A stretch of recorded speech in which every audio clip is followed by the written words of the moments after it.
بس میرے بھائی اور دوست اور بزرگوں، اللہ رب العزت کا بہت بڑا کرم اور احسان اور فضل ہے کہ اللہ رب العزت نے ہم سب کو ایمان کی دولت سے نوازا ہے، اور پھر امام الانبیاء خاتم النبیین حضور نبی کریم صلی اللہ علیہ وآلہ وسلم کے مبارک امت کے اندر اللہ پاک نے ہم سب کو پیدا فرمایا ہے۔ جیسے کہ شعبان کا مبارک مہینہ شروع ہے،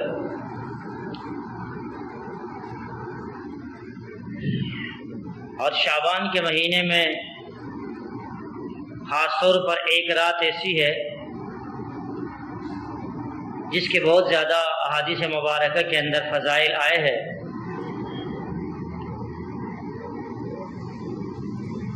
حضور نبی کریم صلی اللہ علیہ وآلہ وسلم شعبان کے مہینے میں بہت کثرت کے ساتھ نفلی روزوں کا اہتمام کیا کرتے تھے، اور نبی کریم صلی اللہ علیہ وآلہ وسلم رمضان المبارک کے مہینے کی تیاری رجب اور شعبان کے مہینے سے شروع فرما لیا کرتے تھے، اور جب شعبان کا مہینہ آتا تو امام الانبیاء خاتم النبیین حضور نبی کریم صلی اللہ علیہ وسلم کے عبادات میں اضافہ ہو جاتا تھا۔ اس لیے ایک صحابی رضی اللہ تعالی عنہ اسامہ رضی اللہ تعالی عنہ نے حضور نبی کریم صلی اللہ علیہ وسلم سے عرض کیا، یا رسول اللہ صلی اللہ علیہ وآلہ وسلم، آپ اس شعبان کے مہینے میں اتنے کثرت کے ساتھ نفل روزوں کا اہتمام کرتے ہیں۔ نبی کریم صلی اللہ علیہ وسلم نے ارشاد فرمایا کہ یہ ایسا مہینہ ہے کہ اس مہینے کے اندر لوگ اللہ پاک سے غافل ہوتے ہیں، لیکن یہ غفلت والا مہینہ نہیں، اس لیے کہ اس مہینے کے اندر بندوں کے اعمال اللہ کے دربار میں پیش ہوتے ہیں۔ اس لیے بعض روایات سے ثابت ہے کہ جو 15ویں شعبان کی رات ہے، اس رات میں بندوں کے اعمال اللہ پاک کے دربار میں پیش ہوتے ہیں، اور اللہ رب العزت کی طرف سے بندوں کے لیے فیصلوں کا نزول ہوتا ہے۔ لوح محفوظ کے اندر اللہ پاک نے سب کچھ پہلے سے لکھ لیا ہے، لیکن اس سال کے اندر اس بندے کو کیا دینا ہے، تو پورے سال کے فیصلے بندوں کے اعمال کے بقدر اس کے لیے اتارے جاتے ہیں۔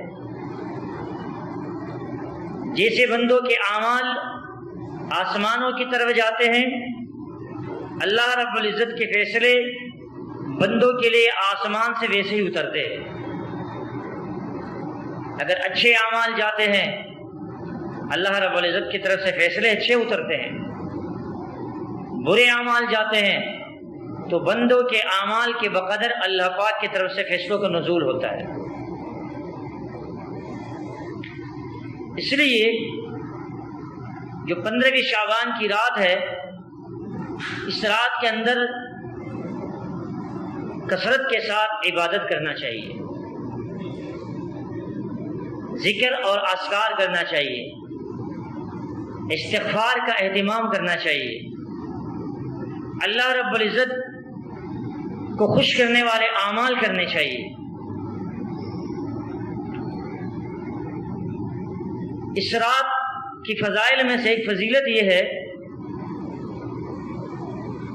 امام الانبیاء حضور نبی کریم صلی اللہ علیہ وسلم نے ارشاد فرمایا کہ اللہ رب العزت رات کے پورے سال کے رات کے آخری حصے میں اللہ کی رحمت کا نزول ہوتا ہے، اور پہلے آسمان پر آ کر اللہ رب العزت کی طرف سے اعلان ہوتا ہے، بھئی کوئی ہے بخشش چاہنے والا، کوئی ہے اپنے گناہوں کے معافی کے طلبگار، کوئی ہے کوئی اپنی حاجت کو مانگنے والا کہ اس کی حاجت کو پوری کی جائے۔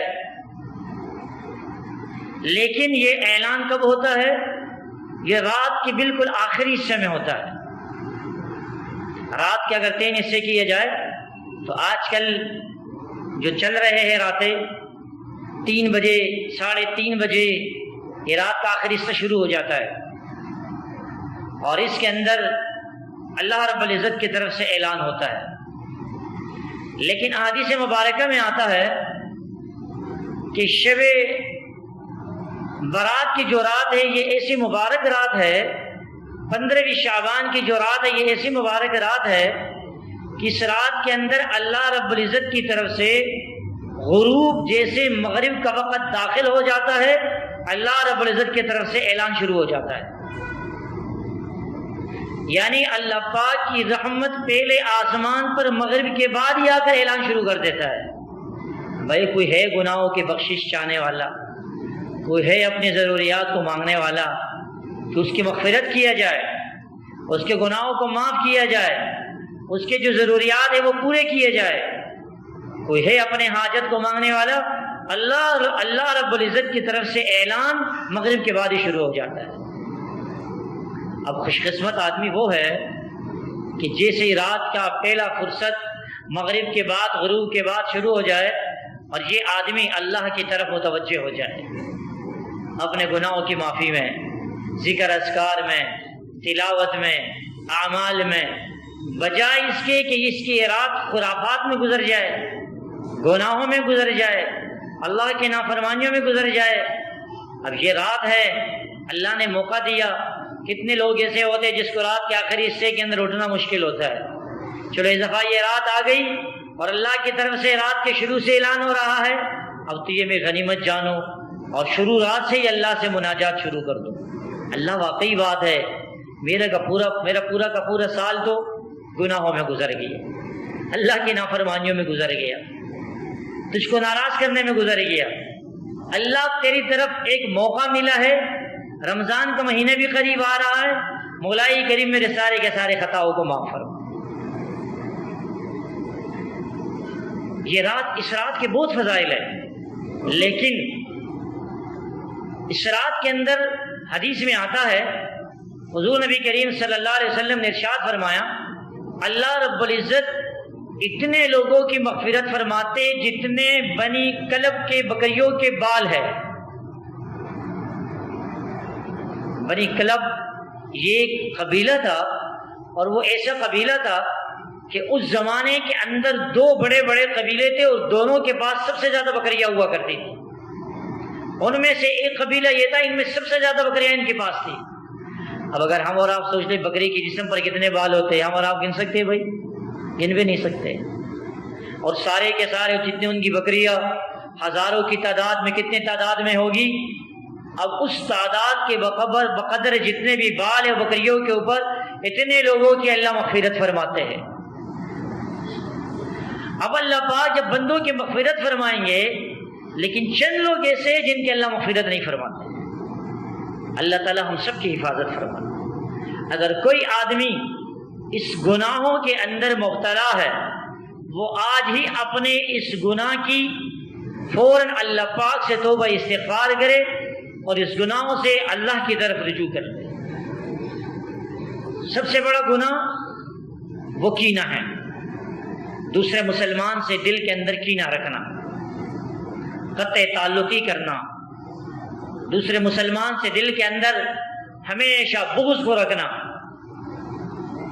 بظاہر تو آج میں کتاب میں پڑھ رہا تھا، آج کل لوگ جب ایسے ایام آتے ہیں نا تو میسج کر دیتے ہیں لوگوں کو، بھائی مجھے معاف کر دے، میں آپ سے معافی مانگتا ہوں اگر پورا سال مجھ سے کوئی ایسی گناہ ہو گیا ہے.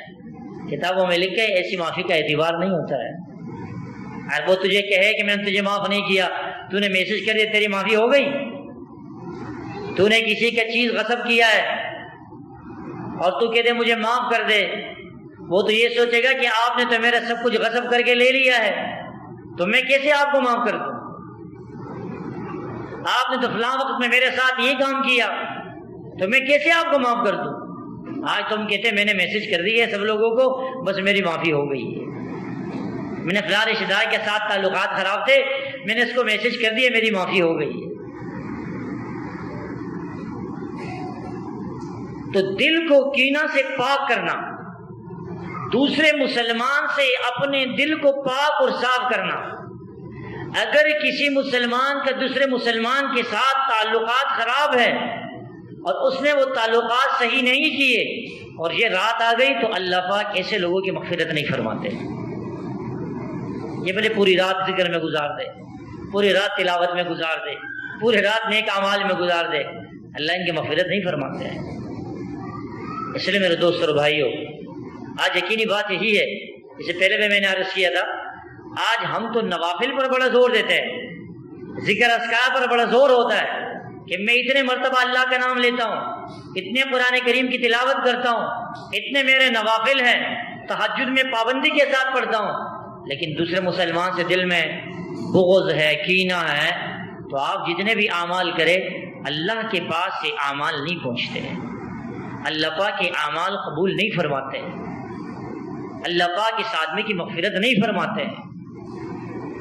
اس لیے ایک آدمی کہتے ہیں میں نے حج کیا اور حج کرنے کے بعد وہ آج کہ میں تو گناہوں سے پاک اور صاف ہو گیا، اور دوسرے مسلمان سے دل میں اس کے کینہ ہے، یہ حج اس کو جنت میں نہیں لے کے جا سکتا، اس کی زکوٰۃ اس کو جنت میں نہیں لے کے جا سکتا، اس کے یہ روزے اس کو جنت میں نہیں لے کے جا سکتا، ان کے نوافل، ان کی نمازیں یہ ان کو جنت میں نہیں لے کے جا سکتا، جب تک اس ایمان والے کا دل صاف نہیں ہوگا۔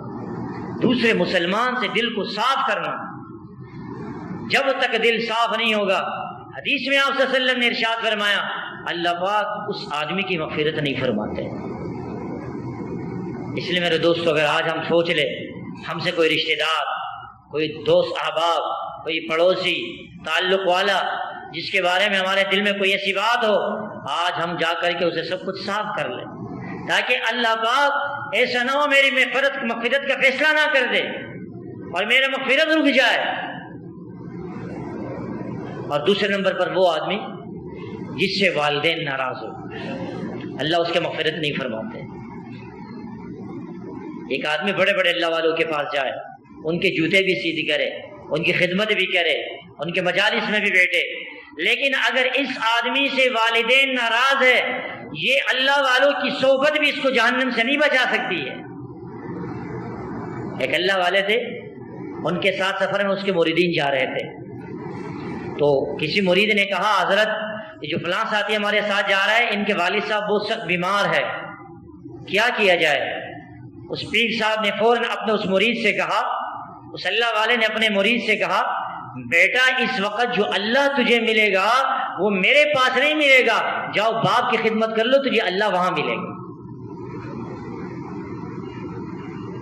اس لیے ماں باپ اس کے جو حقوق ہے وہ بہت زیادہ ہے، اس لیے تو اللہ پاک نے قرآن کریم کے اندر فرمایا اف تک بھی نہ کہو، اف تک بھی نہ کہو، یعنی اس کے سامنے ایسے انداز سے نہ جاؤ کہ وہ پریشان ہو جائے کہ میرے بیٹا پریشان ہے، آپ کی پریشانی کی وجہ سے وہ بھی پریشان نہ ہو جائے۔ یہ نہیں کہ آپ اس کو غصہ نہ کرو، آپ اس کو مارو نہیں، آپ اس کو، بلکہ اپنے پریشانی کا اظہار ایسے انداز سے نہ کرو کہ وہ آپ کی وجہ سے زیادہ پریشان ہو جائے اور وہ زبان سے فوراً پریشان ہو کر پریشانیوں کے اندر مبتلا ہو جائے۔ اس لیے میرے دوستوں اور بھائیوں، والدین یہ بہت بڑا سرمایہ ہے جس کو اللہ پاک نے والدین دیا ہے، یقینی بات ہے وہ بہت خوش قسمت ہے، وہ اس کی قدردانی کرے۔ اگر ہم نے اپنے والدین کی قدردانی نہیں کی، مرنے کے بعد انسان ہزاروں مرتبہ کہے کہ میں یہ کر لوں وہ کر لوں، پھر وہ والدین کی وہ جو والدین کی خدمت کا جو چیز انسان اللہ پاک کو نصیب فرماتے ہیں وہ مرنے کے والدین سے دنیا کے جانے کے بعد نہیں ملتا ہے۔ ایک مرتبہ میں میرے والدین تو نہیں، اللہ ان کی مغفرت فرمائے، جن کی دنیا سے گئے اللہ سب کی مغفرت فرمائے، جن کے والدین زندہ ہے اللہ پاک ان کے عمروں میں برکتیں نازل فرمائیں، اور جن کے زندہ ہے اللہ ان کو قدردانی کرنے کی توفیق نصیب فرمائے، اور جن کی ناراضگی ہے اللہ ان کی ناراضگی کو دور فرمائے۔ میں ایک دفعہ حرمین شریفین کے سفر میں تھا، تو میں نے دل میں سوچا کاش میری والدہ ہوتی، میں بھی اس کو یہاں حرمین شریفین لے کے آتا، اس کو طواف کرواتا، کتنا مزہ آتا۔ اور یقینی بات وہ آدمی جس کو اللہ پاک نے اگر دنیا دی ہے، والدین زندہ ہے، وہ ایک مرتبہ ضرور اپنے والدین کے ساتھ حرمین شریفین کا سفر کرے اور اس مبارک جگہ میں جا کر کے ضرور اپنے والدین کو طواف کروائے، والدین کو صفا مروہ کے درمیان لے کے جائے اور وہاں جا کے ان سے کہ اماں جی یہ بیت اللہ سامنے، اب میرے لیے یہاں دعا کرے، یہاں اللہ کی رحمتیں برستی ہو، اور وہ ہاتھ اٹھا کر دعا کرے اللہ کی رحمت برس رہی ہے، بیت اللہ سامنے ہے، وہ ماں جس کے پاؤں کے نیچے جنت، وہ ماں ہاتھ اٹھا کر جب دعا کرے گی، اللہ کی رحمت کو کتنا پیار آئے گا، اللہ کی رحمت کو کتنا پیار آئے گا۔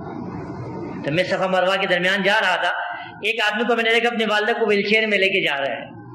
میں نے ان سے کہا بھائی میری والدہ تو میں ہے نہیں کہ میں لے کے آ جاتا، یا آپ کی والدہ کو تھوڑا سا میں چلا لوں۔ تو میں چلانے لگا، میں نے کہا آپ کتنے خوش قسمت ہے، تو ان کی آنکھوں میں آنسو آ گئے۔ اس نے کہا حقیقی بات ہے مولوی صاحب، میں بہت خوش قسمت ہوں کہ اس بڑھاپے کے اندر بھی میری ماں میرے ساتھ ہے، میں اس کو ویل چیئر میں چلا رہا ہوں۔ تو جب دنیا سے یہ نعمت چلی جاتی ہے، پھر انسان کو اس بات کا، ایک صحابی رضی اللہ تعالیٰ عنہ حضور نبی کریم صلی اللہ علیہ وسلم کے پاس تشریف لے کے آئے اور آپ صلی اللہ علیہ وسلم سے عرض کیا، یا رسول اللہ صلی اللہ علیہ وسلم، میری والدہ میں سفر میں تھا اور میری والدہ دنیا سے چلی گئی، میں نے اس کے زیادہ خدمت بھی نہیں کر سکا، اب میں کیا کروں؟ نبی کریم صلی اللہ علیہ وسلم نے ارشاد فرمایا، ان کے بعد، ان کے جانے سے، ان کے جانے کے بعد ان کے لیے پیچھے سے اب دعائیں کرو، استغفار کرو، ان کے لیے نیک صدقات بھیجو، تاکہ وہ اس کے آخرت میں درجات کے بلندی کا ذریعہ بن جائے۔ انشاءاللہ اس کی برکت سے اللہ پاک آپ کو، انشاءاللہ آپ کے والدہ آپ سے اللہ پاک راضی فرما دیں گے۔ اس لیے میرے دوستو، جس کے والدین ہیں وہ اپنے والدین کی قدردانی کریں۔ ایسا نہ ہو یہ نعمت ہم سے چلی جائے، یہ نعمت ہم سے چلی جائے۔ یقینی جب انسان صبح گھر سے نکلتا ہے، جس کو اپنے ماں کی قدردانی ہوتی ہے، وہ صرف اپنے ماں سے یہ کہہ دے، اماں جی میں جا رہا ہوں، اور ماں سے بیٹے کو دیکھ کر یہ کہتی، بیٹا جائے، اللہ پاک ہر قدم پر کامیابی نصیب فرما دے۔ کتابوں میں لکھے یہ آدمی شک نہ کرے، اس کو ہر قدم پر اللہ پاک کامیابی نصیب فرما چکے ہیں۔ اس لیے اپنے والدین کی قدردانی، جس سے والدین ناراض ہے آج اس کو راضی کر لے۔ یہ ماں باپ دنیا سے چلے جاتے ہیں، پھر انسان کا گھر ویران ہو جاتا ہے۔ جو گھر کے بوڑھے ہوتے ہیں ان کا بہت بڑا مقام ہوتا ہے۔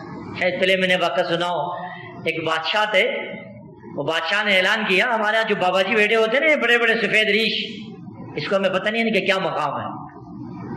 ایک بادشاہ تھے، اس نے اپنے آیا کو اعلان کیا کہ میرے بادشاہی کے اندر جتنے بوڑھے سب کو قتل کر دو۔ اس سے کہ سارے جتنے بھی سفید ریش ہے اس کو مارے جا رہے۔ ایک باپ تو اس اپنے بیٹے سے کہا، بھائی میں آپ سے کھانے بھی نہیں مانگوں گا، مجھے صرف اپنے گھر میں رکھ دے، یہ آپ کی بڑی مہربانی ہوگی اور بادشاہ کو پتہ بھی نہیں چلے گا۔ اس نے کہا ٹھیک ہے، اس نے کہا ٹھیک ہے۔ آج تو ہمارے گھروں کے اندر بعض لوگ اتنے بدبخت ہوتے ہیں، اگر ماں اور باپ بیٹے کے سامنے کانس بھی لیتا ہے، یہ کہتا اپنے ساری رات کی نیند میری خراب کر دی۔ میں پچھلے سال حرمین شریفین کے سفر میں تھا، ایک نوجوان کو میں نے دیکھا، 27 شبتی میں عمرے کے لیے احرام باندھ کر جا رہا تھا، تو باہر انتظار کرنا پڑا، دروازے بند کر دیے گئے، اندر کافی رش تھا، تو جو باہر کبوتر چھو کے وہاں ہم لوگ بیٹھے ہوئے تھے، تراویح وہیں پڑھ رہے تھے، تو جب تراویح کے درمیان ایک اماں تھی، تو وہ بوڑھی عورت تھی، اپنے بیٹے کے ساتھ آئی تھی، تو اس نے بیٹے سے کہا، بیٹا مجھے کافی تھکاوٹ ہے کہ ذرا میں بیٹھ جاؤں۔ تو اس بیٹے نے آگے سے اتنی گالیاں اور برا بلا کہا کہ آپ کو کس نے کہا تھا کہ رمضان کے مہینے عمرے پہ آؤ؟ اس ماں کے آنکھوں میں آنسو آ گئے، اس کی آنکھوں میں آنسو گئے۔ میں نے اس سے کہا کاش یہ ماں میری ہوتی، لیکن بس نہیں ہے، کیا کریں۔ اس لیے میرے دوستو، خاص کر نوجوان اپنے ماں باپ کی قدر کرے، ان کے پاس جائے، گھر میں داخل ہو، سب سے پہلے اپنے ماں کے پاؤں کے پاس جائے، ان کے پاؤں کو دبائے۔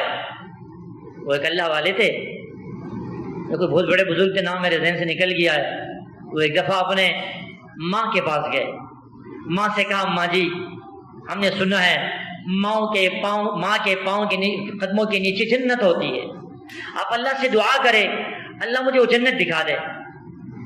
اس نے کہا آپ پاگل تو نہیں ہو گئے ہو، یہ کیسے دعا کر رہے ہو، یہ بھی دعا نہیں، جاؤ اپنے کام کرو، کیا کہہ رہے ہو آپ؟ اس نے کہا اماں جی آپ دعا کریں، آپ کی دعا پر مجھے بھروسہ ہے۔ جب بہت تنگ کیا، کتابوں میں لکھا ہے جب عثمان نے دعا کی، اللہ پاک نے اس وقت اس کو جنت کا منظر سامنے کر کے دکھا دیا۔ اس لیے میرے دوست اور بھائیو، ماں باپ کی قدر۔ وہ جا سارے بوڑھی کو قتل، بوڑھے کو چھوڑ دیا۔ کافی عرصے کے بعد بادشاہ کو ایک مسئلہ پیش آیا، ایسا مسئلہ پیش آیا کہ بادشاہ نے اس مسئلہ عوام کے سامنے پیش کیا. اگر آپ لوگوں نے یہ مسئلہ حل نہیں کیا تو آپ جتنے بھی لوگ ہیں جو میرے رعایا سب کو قتل کر دوں گا. سارے پریشان. اس آدمی کا بیٹا بھی اس رعایا بادشاہ کی رعایا میں شامل تھا, وہ بھی پریشان ہو گیا. یہ ایک دن گھر آیا بہت پریشانیوں میں کہ آج آخری رات ہے, صبح ہماری پیشی ہے, جواب نہیں دے تو ہم کو بھی قتل کیا جائے گا. باپ نے جب بیٹے کو دیکھا, بیٹے سے کہا کیوں اتنا پریشان ہو؟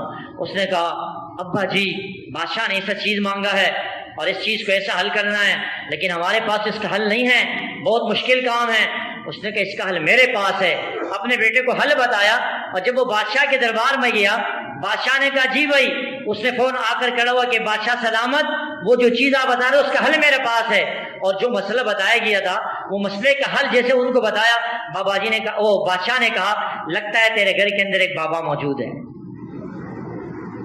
تیرے گھر کے اندر کوئی بوڑھا موجود ہے. اس لیے ہمارے گھروں کے اندر یہ سفید ریش یا ہمارے بڑے اس جو موجود ہے, پتہ نہیں اس کی وجہ سے ہمارے گھروں کے کتنے چیزوں کی اللہ پاک ان کی برکت سے حفاظت فرماتے ہیں. اس لیے میرے دوستوں بھائیوں, اپنے والدین کی قدردانی. کسی کے والدین زندہ ہے, اگر ناراض ہے اس کو راضی کر لے. اگر کسی سے والدین ناراض ہو, حدیث میں آتا ہے پیارے حبیب صلی اللہ علیہ وسلم نے ارشاد فرمایا اللہ پاک ان کی اس رات مغفرت نہیں فرماتے. تو اپنے والدین کو راضی کرنا. تیسری چیز, جو آدمی ہمیشہ شراب پیتا ہے اللہ ان کی بھی مغفرت نہیں فرماتے ہیں. اللہ تعالیٰ ہم سب کی حفاظت فرمائے, ہماری نسلوں کی بھی حفاظت فرمائے. آج کل یقینی بات یہی ہے ہمارے نوجوانوں میں اس چیز کا بہت زیادہ چرچا ہوتا چلا جا رہا ہے. اکثر نوجوان ایسی چیزوں کے اندر مبتلا ہے, اور خاص کر چھٹیوں کی رات آتے ہیں تو ان راتوں کو گناہوں میں گزارتے ہیں, اللہ کی نافرمانیوں میں گزارتے ہیں, شراب کے نشوں میں گزارتے ہیں. تو وہ آدمی جو ہمیشہ شراب کا عادی ہوتا ہے اللہ پاک ان کی مغفرت نہیں فرماتے ہیں. اس لیے میرے دوست, اگر ہمارا کوئی دوست, کوئی جاننے والا, کوئی تعلق والا, ہمیں پتہ ہے میرے دوست, میرا تعلق والے اس گناہ کے اندر مبتلا ہے, میرا پڑوسی اس گناہ کے اندر مبتلا ہے, میرا کوئی رشتہ دار اس گناہ کے اندر مبتلا ہے, ان کے پاس جائے, ان سے کہے. آپ کو پتہ ہے حدیث مبارک میں آتا ہے اگر آدمی کے اوپر یہ رات آ جائے اور اس مبارک رات کے اندر وہ آدمی شرابی ہوتا ہے, اللہ پاک کو شرابی کی توبہ, اللہ پاک کو شرابی کی مغفرت نہیں فرماتے. اس لیے اس رات کے آنے سے پہلے اللہ کی مغفرت نہ فرمائے, آج اس گناہ سے توبہ کر لو, اور توبہ کر کے سچے دل سے توبہ کر لو, آئندہ اللہ میں یہ گناہ نہیں کروں گا, تاکہ اللہ پاک آپ کی بھی مغفرت فرما دے.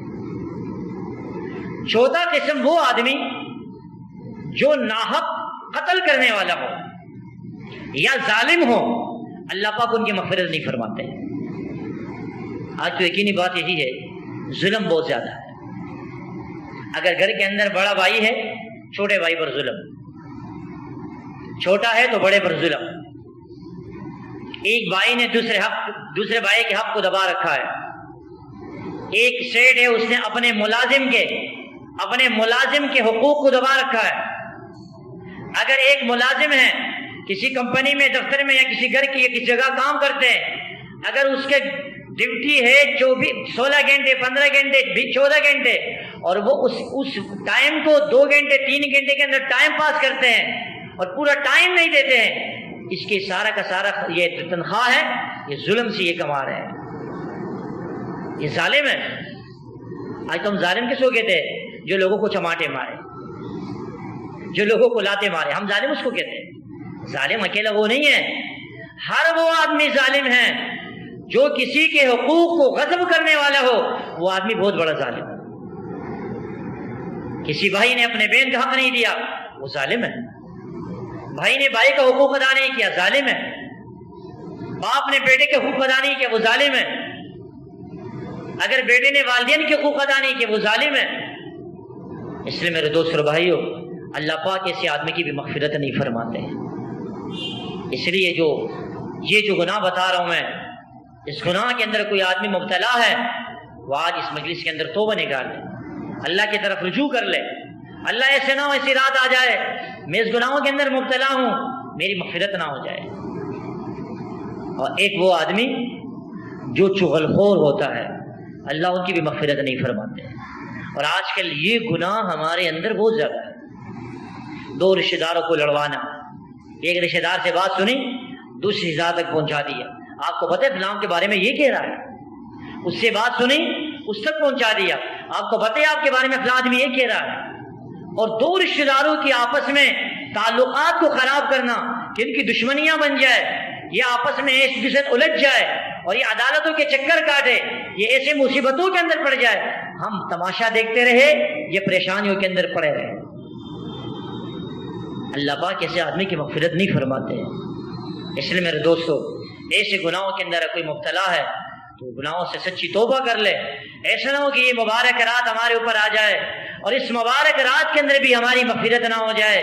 اور وہ رات جس کے اندر بندوں کے فیصلے نازل ہوتے ہیں، بندوں کے بارے میں اللہ پاک پورے سال کے فیصلے کو نزول فرماتے ہیں، اور اللہ پاک اس گناہوں کی وجہ سے ہمارے لیے اپنے ناراضگی کے فیصلے نازل فرماتے ہیں، ہمارے لیے غصے کے فیصلے نازل فرماتے ہیں، ہمارے لیے پورے سال کے لیے ایسے فیصلوں کا نزول ہو جائے جس میں پورے سال ہمارے لیے پریشانیوں کے ساتھ گزرنے کا باعث بن جائے. تو اس لیے میرے دوستوں اور بھائی اور بزرگوں، خاص جو ایسے گناہ ہیں اس کے اندر خاص کر ہر گناہ سے توبہ نکالنا چاہیے. ہر گناہ خاص ہے. یہ تو بعض گناہ نبی کریم صلی اللہ علیہ وسلم نے خاص طور پر اپنے امت کو بتائے کہ ایسے گناہ جس کی وجہ سے بندے کے اللہ مغفرت نہیں فرماتے ہیں.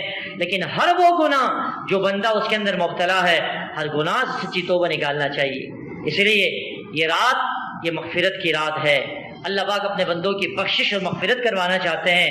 ایسا نہ ہو کہ ہماری مغفرت وہ رک جائے، ہماری مغفرت نہ ہو جائے اور اللہ پاک ہم سے ناراض ہوتے رہے. اس لیے اللہ کو ناراض کرنے کے بجائے ہم آج یہ اللہ کو راضی کر لے.